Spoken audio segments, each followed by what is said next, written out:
And thank you for joining our fourth edition of our BEPS 2.0 webcast series. For those of you who attended one of the earlier three webcasts, welcome back. And since our last webcast, we've seen new developments on an US, EU, and OECD level regarding Pillar 2.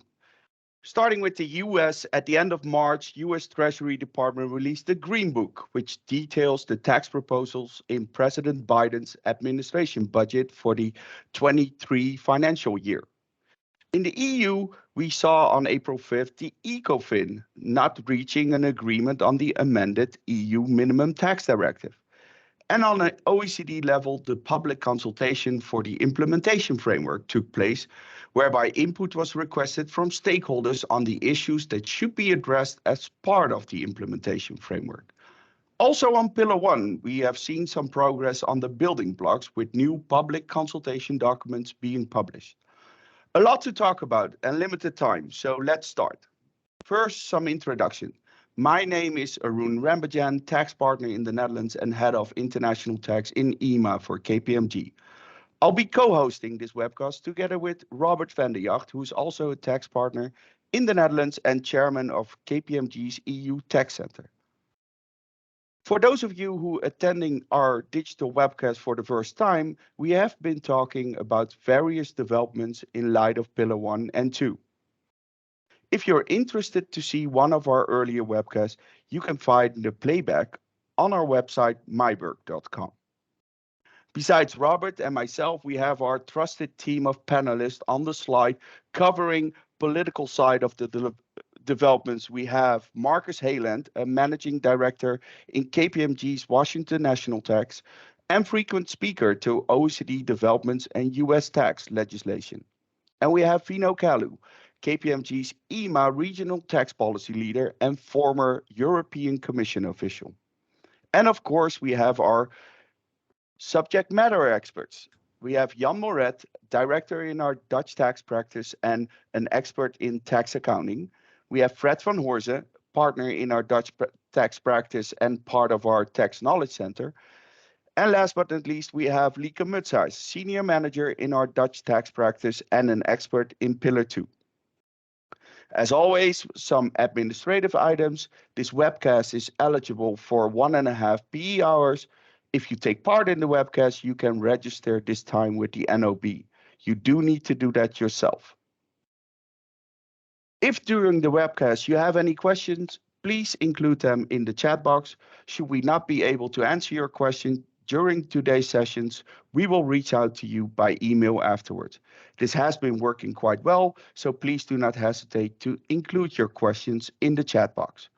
Also, please be aware that we are recording this webcast and all participants will be on a listen-only mode. Robert, over to you. Yeah, thank you, Arun, for the introduction. It's good to be here again. Let's share with you today's agenda. First, since our last webcast, we saw a multitude of developments. We will first start with an update on these developments. Vino and Marcus will give you their latest intel on the political landscape in the EU, the US, and the rest of the world. Second, we will then share a number of items we've provided input on as KPMG on the public consultation for the implementation framework. Comments could be shared until the 11th of April, and next Monday, the public consultation meeting will take place. Third, in our a series of interviews, we have visited the Heineken tax team and the VP tax of Unilever. This time we had the privilege to interview Jos Berenpoot, head of tax at ABN AMRO Bank, to get his thoughts on Pillar 2. We will then continue with our journey in sharing you with a number of practical examples. And we will then close with some key takeaways. Now that we've covered the agenda and you know what's coming, let's quickly begin. So let's first start with Pillar 1. What developments have we seen since our last webcast? Well, in our last webcast, we discussed that the first consultations for the different building blocks for Pillar 1 were published in February. And these consultations related to the nexus and revenue sourcing and the tax base determination. Also, since our last webcast, we've seen that for another 2 building blocks consultation documents were published. That's first on April 4, the consultation document on the rules to determine when a multinational group will fall in scope of Amount A. These rules are designed to provide that Amount A only applies to large and highly profitable multinational groups. The rules have been drafted to apply in a quantitative manner such that they are readily administrable and provide certainty as to whether a taxpayer is within scope. The draft rules do not yet reflect the final or consensus views of the inclusive framework, but the comments shared will assist members of the inclusive framework in further refining and finalizing the relevant rules. The consultation ran until last Wednesday, so that's April 20, and the OECD just published the comments received. The second consultation document, which was released on April 14, relates to draft rules for the exclusion of profits from extractive activities. And this consultation runs until the end of next week, which is April 29. The draft rules for the exclusion for regulated financial services will be released for public consultation at a later date. Now, let's take a look at an update of the political landscape in both the US, the EU, on Pillar 2. So a lot has happened at an EU level. Let's first dig into this. Earlier this month, on April 5, you've all heard that the European Council, the ECOFIN, had another meeting to discuss the minimum tax directive and the revised compromise text. In our last webcast, we discussed the previous version of the draft compromise text and the proposed significant changes in respect of, amongst others, the transposition deadline. So the 1-year delay for both the IIR and the UTPR. We also talked about the proposal to provide for a further delay option for member states with a small or limited number of UPEs. The revised compromise text now shows that this last optional transitional derogation for the smaller member states has been further amended, extending the time frame for applying the derogation to 6 years and increasing the maximum number of UPEs in a member state in order to qualify for the derogation is now 12 instead of 10. So Vino, question for you. I mean, following this ECOFIN meeting on April 5, we gather there is now only one member state opposing the political agreement on the revised compromise text for an EU Pillar 2 directive. Can you walk us through the latest state of play from an EU perspective, Vino? Thanks a lot for the introduction, Robert. We had an interesting time in the EU Council in the past 3 to 4 months. As you know, the French presidency had made the Pillar 2 directive as the #1 priority for their EU presidency. So they've really pushed hard from January to get this thing approved. And if you look at the timeline in the ECOFIN in January, at that time there were still 9 member states voting against the proposal. They had all kinds of concerns related to timing, to constitutional restraints, to competitiveness issues. And some member states claimed that there should be a legal link between Pillar 1 and Pillar 2 implementation. Because if you look at the current landscape, it seems that Pillar 2 is on its own track and Pillar 1 is left behind.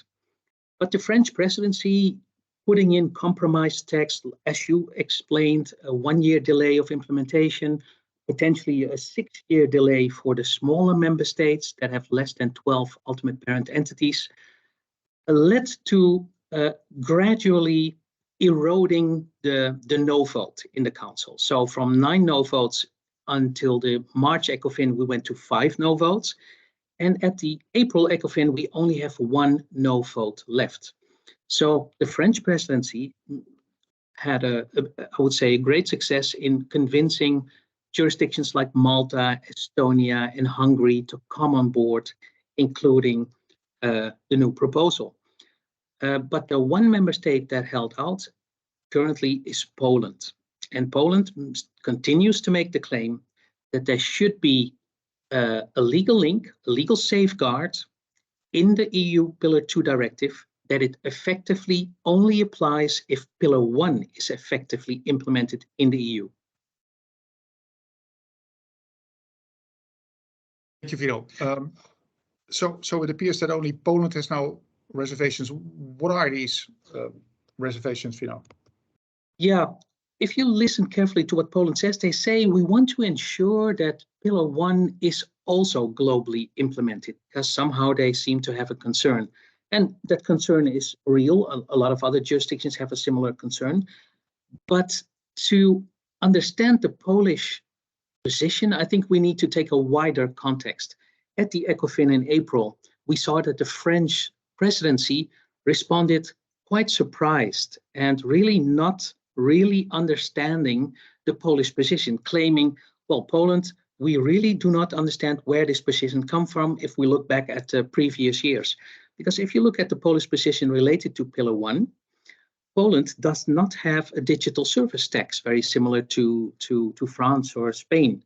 In the OECD context, Poland never really focused on the claim of linking Pillar 1 and Pillar 2. So the French presidency hinted at the fact that there might be something else on the table. So that's why I want to provide perhaps a slightly broader context where Poland is still in a very difficult position when it comes to the EU institutions. Since a couple of years, there is a rule of law conflict between the EU institutions and Poland. Since a couple of years ago, the Polish government decided to have to make changes in the independence of the judiciary system in the country, and the EU felt that this was contrary to EU law. So the European Commission started infringement procedures. The Commission won that case before the European Court of Justice, but then Poland failed to implement the dismantlement of the new changes they made to the judiciary system, which means that Poland is not in compliance with ECJ law. And Poland even claimed that EU law does not have primacy over Polish constitutional law. Then the European Commission and the Court of Justice issued a fine to Poland, $1 million euro per day for non-compliance. And that bar of the penalty is now already reaching 150 million euro. So I think we should look at that context where there is difficulty with the Polish position. Vino, a question for me. What does this mean for the EU timeline and likelihood of implementation? Yeah, so currently we have in the directive the 1-year delay, where we have now 26 of 27 member states agreeing that the 1-year delay is the right way forward, plus 6-year delay for the smaller member states. The Polish rule of law issue has escalated because the European Commission blocked support funding under the COVID support program. Poland is destined and earmarked for 36 billion euro of funding in the next 4 to 5 years.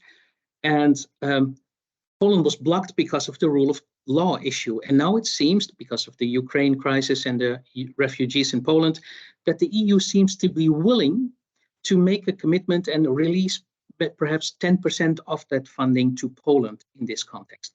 And on the other hand, Poland also made a concession to the EU because apparently they have currently suggested changes to the judiciary system to bring back the independence to a certain extent.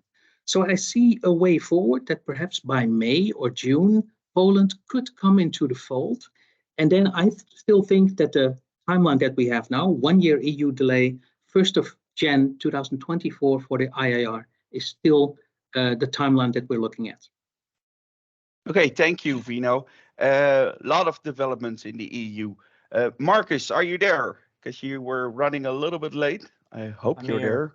You're there. Thank you. So I would like to switch to the US, where we seem to have not as much movement as we have in the EU. We did see the Treasury Department releasing details in of the budget, right? That's known as the Green Book. So can you enlighten us a little bit? What is the Green Book, and how does that relate to the Build Back Better Act?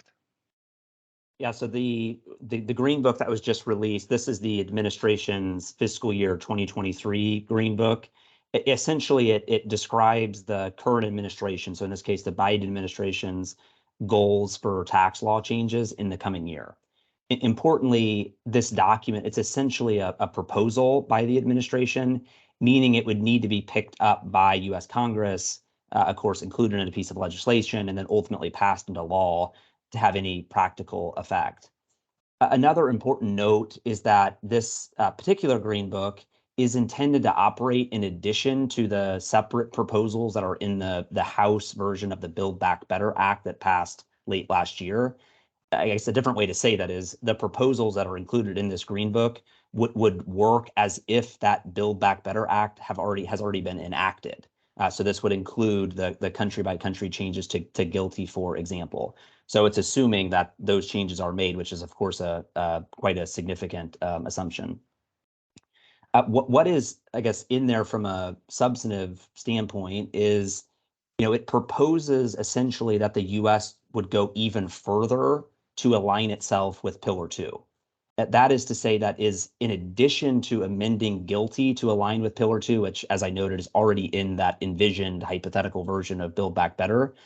The Green Book proposes to replace BEAT with an undertax payment rule, or undertax profits rule, as it's now called, which would apply in circumstances where low tax profit was sitting outside of the United States and was not already being addressed by another Pillar 2 charging provision, such as the income inclusion rule.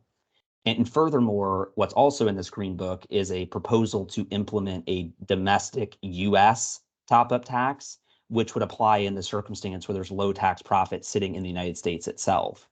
And then just on that latter proposal, because this is getting a lot of attention, this domestic minimum top-up tax, the reason that is necessary is it's emerging very clearly that there's a large number of circumstances where a profit that's earned in the United States could be low tax. And there's kind of two broad reasons for that. One is, the U.S. has its own credits and incentives, whether it's FDII deductions or R&D credits or low-income housing credits, energy credits. All of those things can drive the rate down below 15%.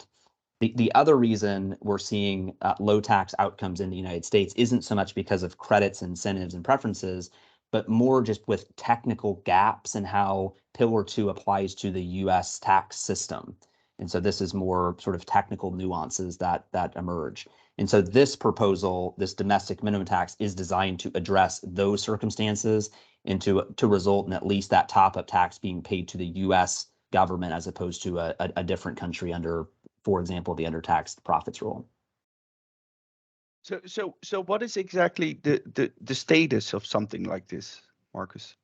Very low. It's essentially a proposal, as I said, by the administration to have any practical effect. These proposals would need to, Congress would need to pick them up, put them into legislation, and they would need to, go through the standard legislative process to ever, have any, to be law and have any practical effect. I think what we're seeing now is, in the case of Build Back Better, it's obviously proven very difficult for the administration to to have these tax law changes happen, and that's for a variety of different reasons. Some, a more the political environment, running up on midterm elections, also the economic environment with, some moderate Democrats have pointed at inflation as being a key concern with some of the spending side of the proposals.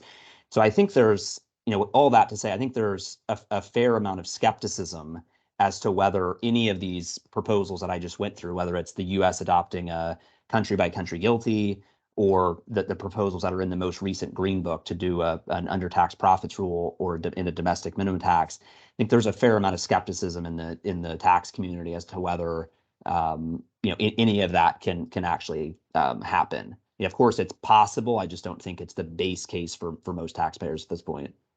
So you're not expecting a build back baby or something like that. It's not impossible. But maybe, we don't know.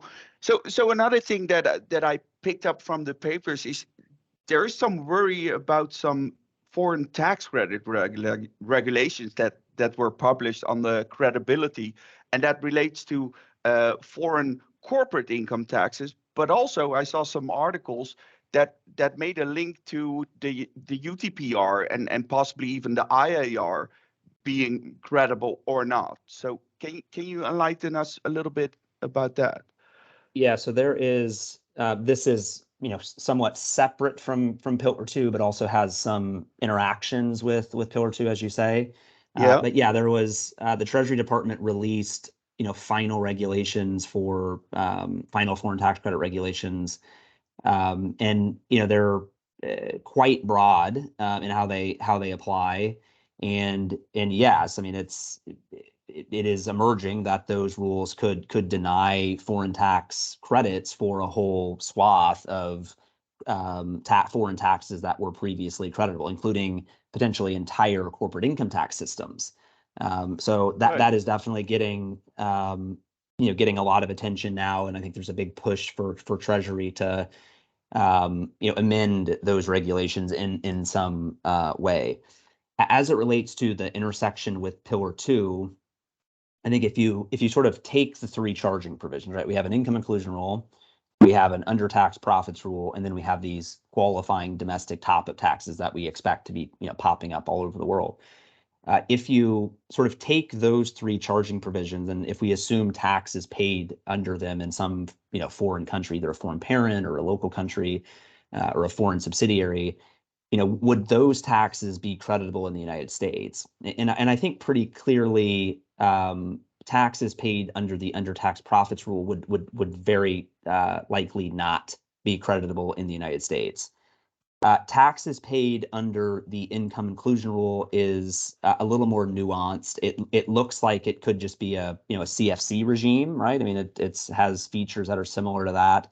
So there was some optimism that those taxes, income inclusion rule taxes paid by a foreign intermediate parent could potentially be creditable in the United States.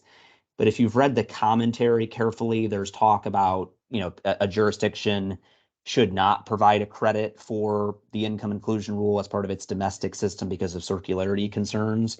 And Treasury has talked about that in panels as a reason for the U.S. to not potentially provide a credit. So there's a little bit of uncertainty around income inclusion rule taxes. But I think the primary one to be focused on is, it seems that the income inclusion rule is increasingly looking like a hypothetical, right? Because these local taxes are going to do the job, these local qualifying taxes. And so it becomes really important to understand, will those domestic top-up taxes be creditable?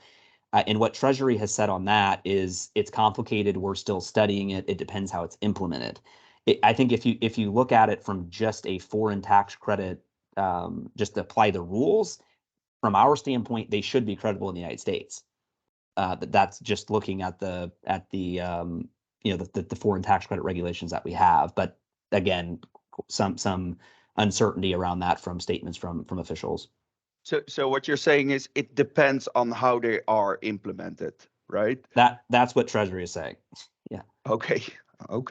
So let's switch gears. Thank you on this, Marcus. But let's go to the rest of the world. And so if let's go to the Americas and ASPAC. So what do we see happening there? Are major countries following what the OECD is doing? Yeah, I think we're starting to see countries, including in the Americas and APAC, taking initial steps towards implementation.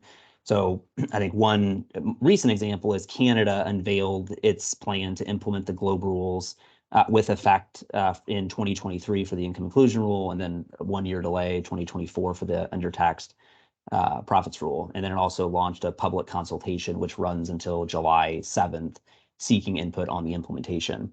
So just to pause a minute on that, because that's important to note. Vinod told us that the EU, it seems, is sort of table stakes at this point, that they're delaying things by 1 year.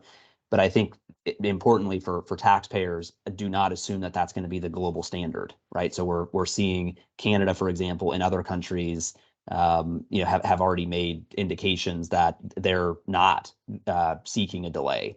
And I think part of the reason for that is, if you assume these QDMTTs is where this is all going, if you're a headquarter country and you are counting on a lot of revenue from your income inclusion rule, that's sort of no longer the case. But if you can implement early, if you can implement in 2023, then you've got 1 full year of tax.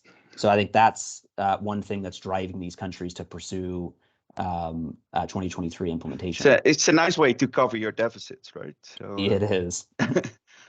And just on the point of the QDMTTs, Hong Kong and Singapore, for example, have announced in their budget announcements from a few weeks ago that they would adopt the GLOBE rules and also introduce a domestic minimum tax. Hong Kong is indicated to follow the OECD timeline, although subject to global developments, of course. And none of these countries are going to implement these QDMTTs without a clear path for Pillar 2 to be implemented.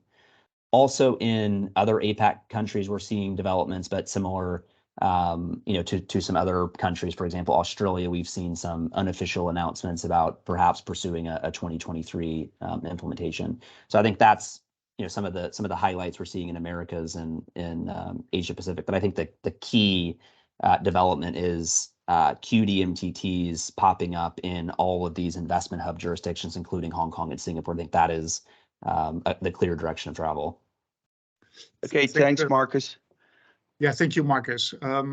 Let's have a look a little bit closer to home. So the European countries. Fino, what do you see there? Yeah, very much in line with what Marcus just shared about APAC and Americas. Let's take UK as an example. The UK government was the first to announce the public consultation earlier this year.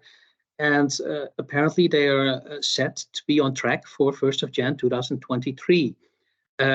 There are some stakeholders, including KPMG in the UK, that has raised certain concerns to the UK government about a fragmented timeline and complexities that could arise. But at present, we have no indication that the governments are taking those concerns on board on the timeline.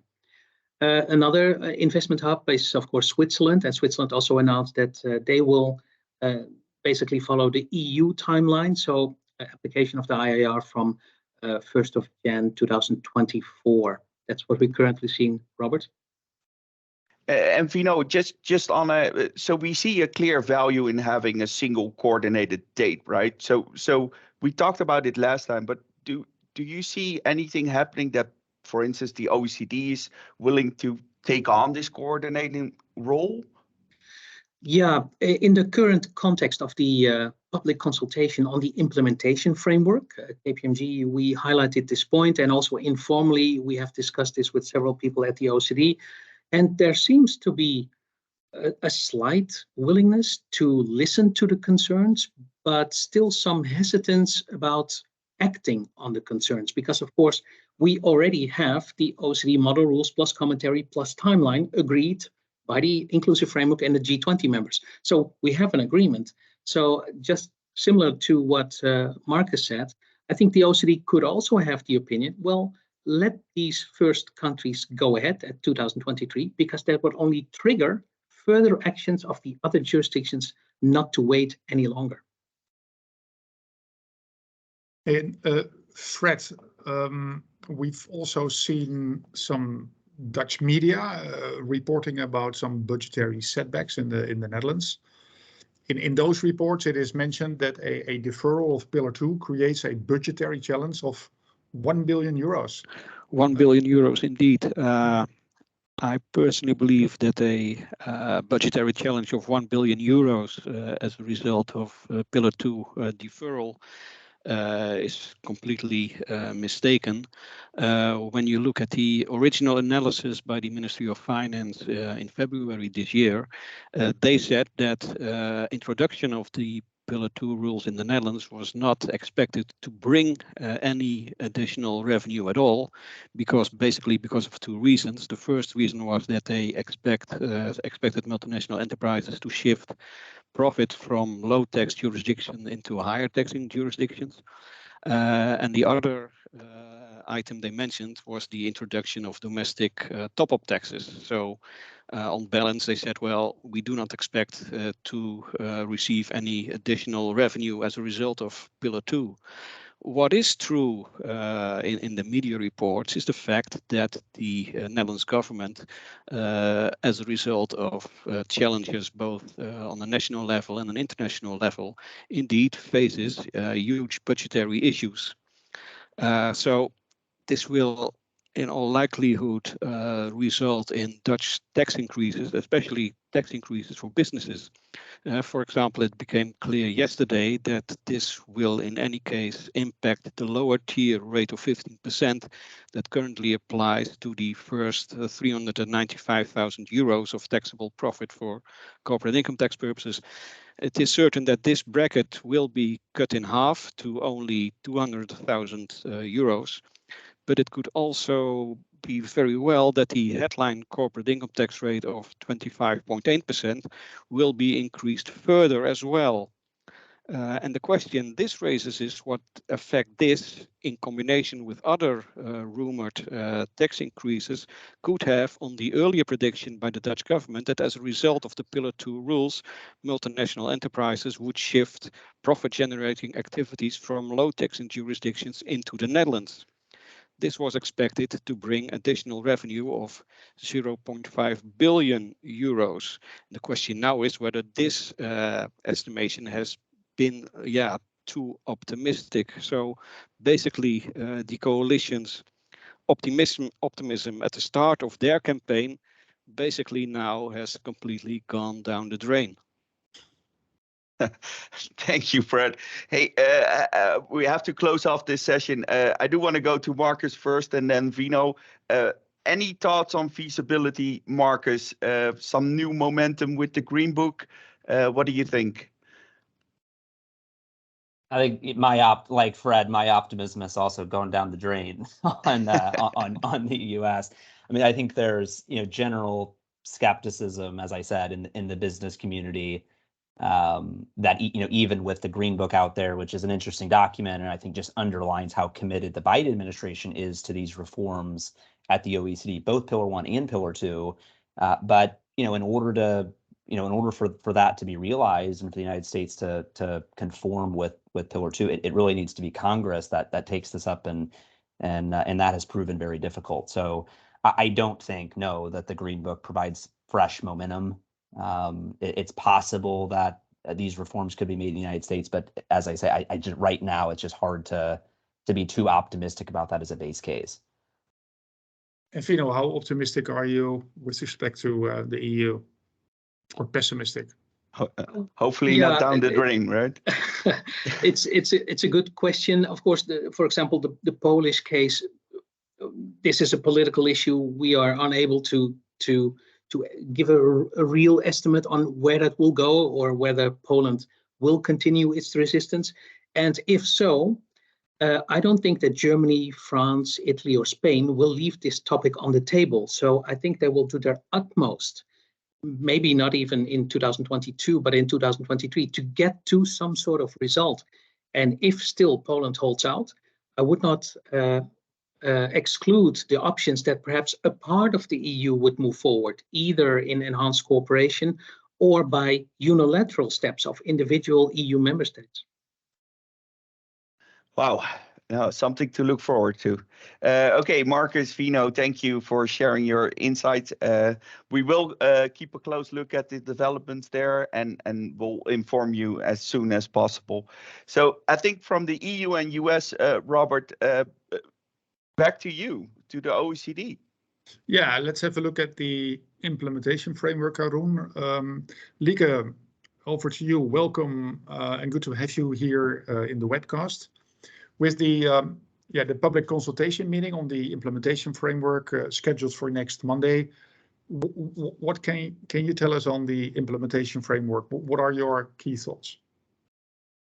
Thank you, Robin. It's good to be back today. Well, on March 14th, the OECD opened a public consultation on the implementation framework, seeking public input on the issues that should be addressed as part of the implementation framework. Well, if we look to what the OECD outlined in terms of topics the stakeholders could address for their input, we're looking to 4 parts, where there would be a need for further administrative guidance as part of the implementation framework, comments relating to filing, information collection and record keeping, suggestions to reduce compliance costs through simplifications and the use of safe harbors, and views on mechanisms to maximize rule coordination, increase tax certainty, and avoid the risk of double taxation. Well, comments could be shared until April 11th, and next Monday, the public consultation meeting will take place. Given the limited time we have for today, I want to share a couple of items where we as KPMG provided input on. Next to the slides and link to the video recording, we will also share the complete set of KPMG comments with you after our webcast today. Well, let's start with the safe harbors, the most interesting part in my view in terms of minimizing compliance. One of the simplest approaches to safe harbors involves leveraging the country-by-country reporting data, and in particular, the accrued tax current year divided by the profit or loss for the year to give an effective tax rate. And a clear advantage of a CBCR-based safe harbor is that the compliance burden is relatively low, and for most M&Es, the information is readily available. Of course, the CBCR ETR is different from the Globe ETR because of the differences in how the Globe income and adjusted covered taxes are calculated. And in this respect, for example, a buffer percentages could be applied to provide for a strong likelihood that the minimum ETR of 15% is met. Another alternative is to apply an adjusted CBCR safe harbor by considering the CBCR ETR and then adjusting for a number of Globe adjustments. These could, for example, include adjustments for non-portfolio dividends and withholding taxes on such dividends or CFC tax reassignment. Well, an alternative safe harbor methodology could be based on a list of countries that have a headline rate above a certain threshold, say 20%, so effectively having a white list. When this is accompanied by an overview of tax concessions associated with the country, it could offer M&Es located in that jurisdictions which do not apply or derive material tax concessions, deductions, or credits with this safe harbor.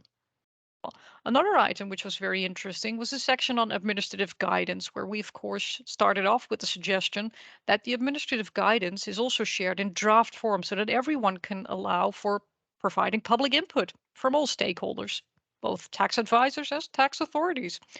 Well, there are various items where we consider administrative guidance may help businesses and tax authorities in applying the Globe rules. These range from requesting further clarity on the deemed M&E rules as part of the definition of consolidated financial statements to determine the scope of the M&E group, as well as further guidance on the application of the transition rules, which can have some nasty effects we'll show later on in the webcast. I think another very important item where further guidance would be helpful is the application of the rules in the face of different implementation dates across jurisdictions for the Globe rules. How will the rules work out if the jurisdiction of a UPE applies the rules as from financial year starting on or from the 31st of December 2023, as in the EU will happen? But the jurisdiction of an IPE not located in the EU applies the rules already as from financial year starting on the 1st of Jan 2023. That's one item where we hope further clarification is given. And the implementation framework should also provide guidance on the interaction between the US GILTI rules and the Globe rules. If the US GILTI rules are not determined to be equivalent, guidance is needed on how to allocate US GILTI taxes down to the constituent entities whose income is being taxed. Well, there's many more I would like to share with you in terms of recommendation and in terms of suggestions made by a variety of parties for the outline of the implementation framework. But as mentioned, next Monday, there's a public consultation meeting, which will be held virtually to discuss the input provided by all parties, and thereby hoping we receive further insights into the next steps, the road which will be taken. Okay, Lieke, thank you. Thank you for sharing this and the comments you shared on the introduction of the safe harbors, including the possibility of a whitelist with low risk jurisdiction, makes for a nice bridge for our next topic. In all industries, but especially in the financial services industry, where regulatory requirements make it not easy to change the legal structure, safe harbors could offer relief. So in our series of interviews, we have visited the Heineken tax team, as Robert mentioned, and the VP tax of Unilever to discuss their views on Pillar 2. This time, we have asked the head of tax of ABN AMRO Bank, Jos Berenboot, to share his insights on how the financial services industry, but particularly ABN AMRO, is approaching Pillar 2. Let's have a look at this interview conducted by Robert.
Yeah, Robert, that seemed like a fun interview, right? So very interesting, though. So what are your observations, Robert? Yeah, I don't when listening to what to yours, and what stands out for me is that once you're in scope of Pillar 2, there's lots of work to be done, even if you do not have profits in foreign jurisdictions with an ETR below 15%.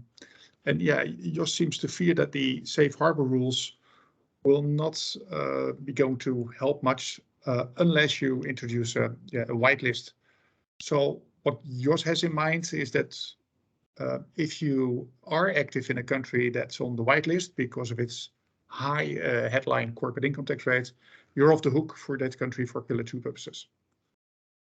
Yeah, that was very interesting. What I also found interesting was that they did start the impact analysis to understand the consequences from a financial perspective, but also involving people in those local countries to understand the domestic minimum taxes, and also to see whether you have the right data and whether they need help, whether in-house or externally, to comply with the massive administrative burden. And although according to Jos, ABN AMRO should not be subject to top-up tax, he cannot exclude the possibility that they will. I thought it was very interesting. So, Robert, we have to move on. So let's go back to Pillar 2 and some practical examples. I think during our last webcast, we made a reference to a number of items in the commentary which could have potentially a significant impact on the ETR calcs. So today, Jan and Fred will share some examples on how you can also be due top-up tax if you're in a loss position, and how transitional rules work out. So Jan, can you take that away? Hi, yes, thank you, Arun. Yes, today we will show you a few more examples where you still have a top-up tax that becomes due even when you are in a loss-making position. So we have two examples. If we move to the first example, in this example we will discuss the impact of Article 415 of the OECD model rules. And for this situation, you can see it over here, we have a company A that reported an accounting loss of -50, and the company has invested in R&D and is eligible to an R&D investment deduction of, let's say, 100 for tax purposes. This then results in a taxable loss of 150, and the company is then able to recognize a deferred tax asset on losses for accounting purposes. When considering a 20% tax rate, this results in a DTA on losses of 30. This results in an ETR for accounting purposes of 60%, being the 30 divided by the accounting loss of 50. So it's a huge spike, completely driven by the permanent difference. Now let's take a closer look at the globe ETR. From a globe income perspective, now let's assume that there is no adjustment and that the globe loss is the same as the accounting loss, so -50. The current and deferred taxes in the income statement are the starting point for assessing the covered taxes. And in our example, there is no current tax, while there is a deferred tax benefit of 30.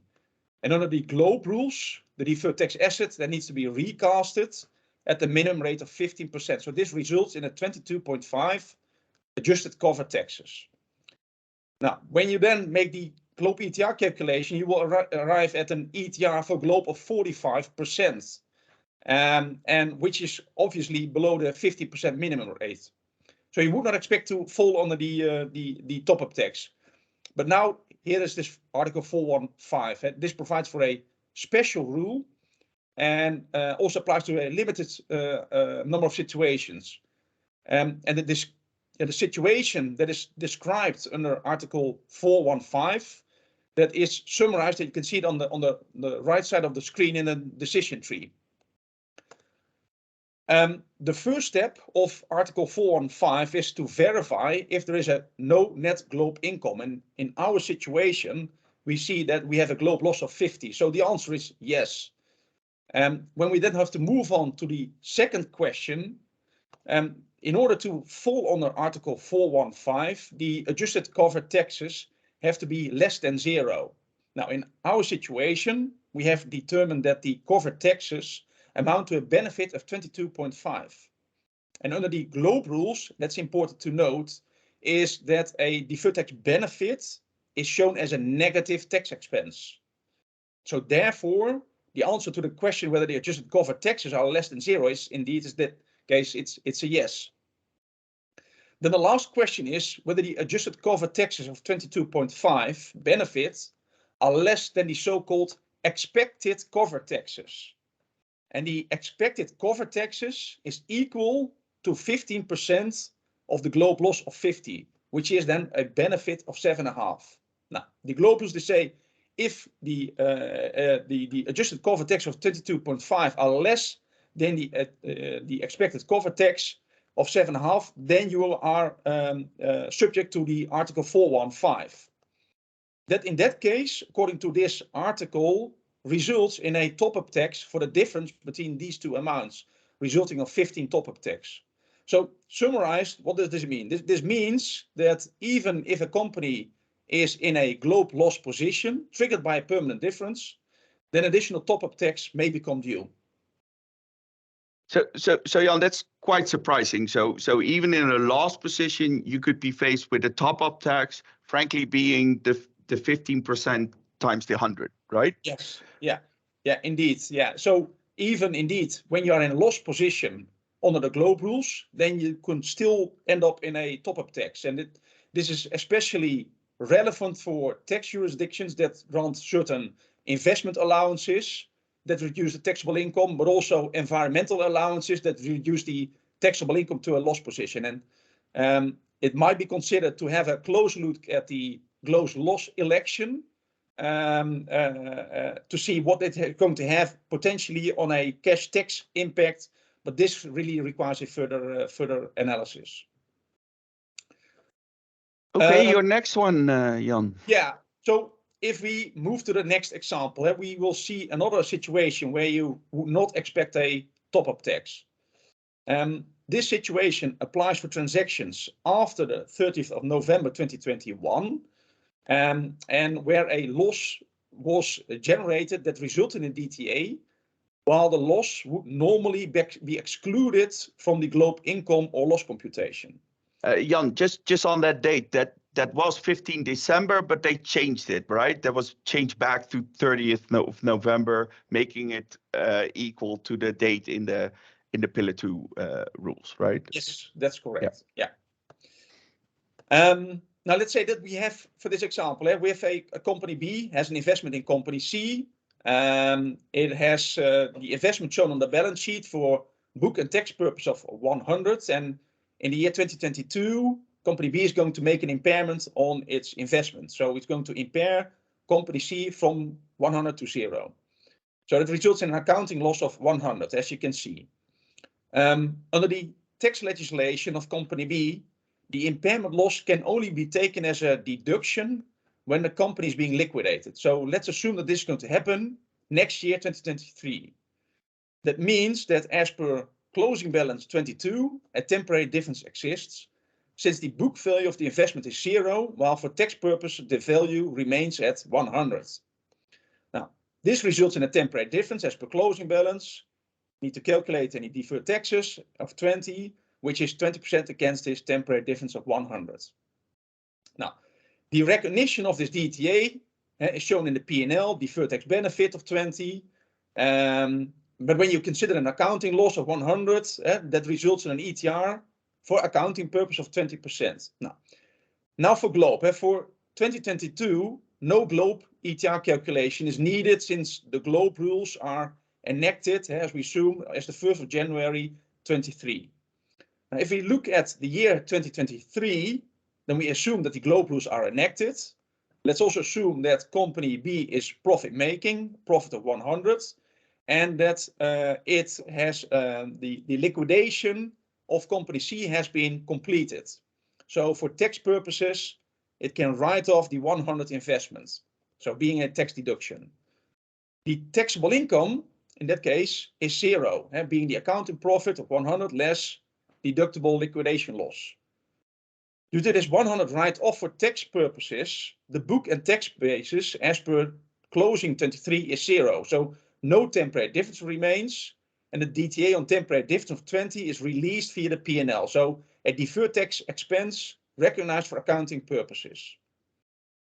Now, with a deferred tax expense of 20 and accounting profit of 100, you will see an ETR for accounting of 20%. And here you get the Article 912, one of the transition rules. So where you would normally recast the deferred tax expense toward 15%, the transition rules does not allow you to recognize this DTA for GLOBE purposes at all. According to the transition rule, deferred tax assets can be considered for GLOBE in the transition year when they arise from transactions after 30th November 21 and relate to excluded GLOBE income or loss. So in our example, the DTA on temporary difference is triggered by an impairment loss of an investment that company B has in company C. And these impairment losses, as you know, are excluded from the computation of the GLOBE income. And it's falling under the definition of excluded equity gain losses. So the result of this article is that the DTA, the expense, also needs to be excluded from the covered taxes amount. So the end situation is that you will end up with 0 covered taxes while you still have an accounting profit. And that means that you have a 0 GLOBE ETR and the minimum rate of 50%. So when you need to make the top-up calculation, it results in 15 additional top-up tax. So this example is especially relevant for the Dutch liquidation loss regime, as it could result in additional top-up taxes. The previous 2 examples, these are clearly showing that still top-up taxes are due, even when you are in a loss-making position. So really care should be taken in case of permanent differences that brings you in a loss position, or permanent or temporary difference that create a DTA that cannot be recognized for GLOBE purposes. Okay, thank you, Jan. We will share the slides so you can look at it after the webcast. So let's go to another important section of the transition rules, which can have a, how do I say, nasty impact when you have transferred assets or are working on transferring assets to other group companies. Fred, you wrote an article on this one. So can you guide us to this article and show us the implications? Sure. Thank you, Arun. Well, we can, of course, imagine that companies want to prevent basically the impact of Pillar 2, for example, by moving profit-generating assets, such as IP, out of low-tax jurisdictions into higher taxing jurisdictions. And also, like I mentioned earlier on, that was basically an expectation of the Dutch government that such kind of movements would start to occur. Now, such a movement, moving IP out of a low tax jurisdiction into a higher taxing jurisdiction, that makes, at least from a tax perspective, makes perfectly sense. If the higher amount of tax due on the profits can be mitigated, for example, as a result of depreciation on the transferred asset on a stepped-up basis, that has been moved into the higher taxing jurisdiction. Now, we should all keep in mind that in the Netherlands, as from the start of 2022, you have to take some hurdles in order to achieve a stepped-up basis in relation to intra-group transfers of assets such as IP. What should be kept in mind, however, is that even if we are able, under the new rules in the Netherlands, to create a stepped-up basis, there is indeed, as you mentioned, a nasty, or to put it more neutral, challenging provision, which basically denies a stepped-up basis for GLOBE purposes. And this is the already infamous Article 913, which basically reads as follows, and now follows a quote. In the case of a transfer of assets between constituent entities after 30 November 2021 and before the commencement of a transition year, the basis in the acquired assets, other than inventory, shall be based upon the disposing entity's carrying value of the transferred assets upon disposition, with the deferred tax assets and liabilities brought into globe determined on that basis. End of quote. And a similar rule is included also in the proposed EU directive. Reference is made in this article to the concept of transition year, and transition year basically means the first year that a M&E group is in scope of the Globe Pillar 2 rules. Now, as a result of this provision, this Article 913, no stepped-up basis is recognized for the calculation of Globe income under Pillar 2. And that means that the depreciation on the asset for Globe purposes will be lower than the depreciation taken into account for local tax purposes. And this can have a devastating or at least detrimental effect on the Pillar 2 ETR of the constituent entity. And we have highlighted this in this slide. And basically we see that the ETR of 25% as a result of the impact of Article 913 drops to only slightly above the critical bottom ETR of 15%, a substantial drop of almost 10% points. Now, the text of Article 913 has led to questions by our, let's say, tax accounting gurus, such as Jan, as to whether you should be able to take a deferred tax position into account for Globe purposes for the difference which is created as a result of this transition rule. And we understand, however, that the OECD does not agree with our tax accounting gurus, and basically says that the effect we have depicted on this slide is the correct answer and the correct consequence of the impact of Article 913. They have said, I understand, that in the near future they will give some more clarification with the clarification on why this indeed is the correct outcome, because in the commentary that was issued a couple of weeks ago, only one paragraph was basically spent on Article 913 without any reference whatsoever to the impact on the deferred tax position for the company. We will, of course, be investigating ways to prevent or at least mitigate the impact of this outcome. But for the time being, we should be aware of this possible impact. Also, we should be aware that basically postponing the entry into effect of the Pillar 2 rules has not led to an adjustment of the November 30, 2021 date. And most important of all, it should also be kept in mind that it is not relevant at all if and to what extent the transfer of the asset, for example, the IP, has been subject to tax in the jurisdiction from which the asset is transferred. And as a result, also transfers of assets between high-taxed group entities are fully in scope of this provision. And basically, this is something that should be on everybody's radar, also since we are currently already living in the transition period, because the date of November 30th, 2021 has already been passed. Seems a little bit broadly worded to me, Fred, but thank you so much for sharing your insights and the learnings that we can take away from these.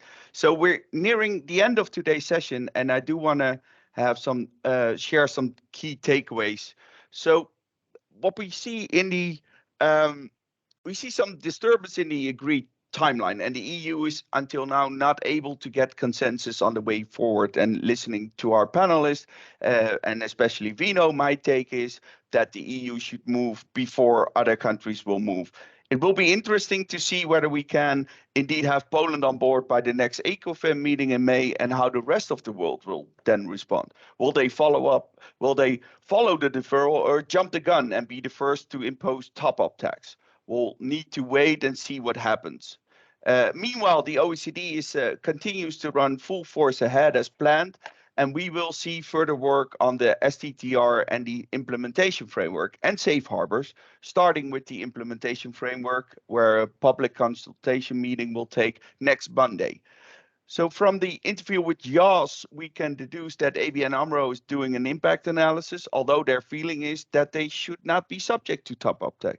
And also, as suspected, safe harbors in the form of whitelisting would be much appreciated, as this would really lower the administrative burden. As always, we will keep updating you on both pillars, and we will dive into more practical examples based on the commentary in our next webcast. Join us May 24th for our next webcast. We will also then discuss the latest development of the ECOFIN meeting, which will take place earlier that day.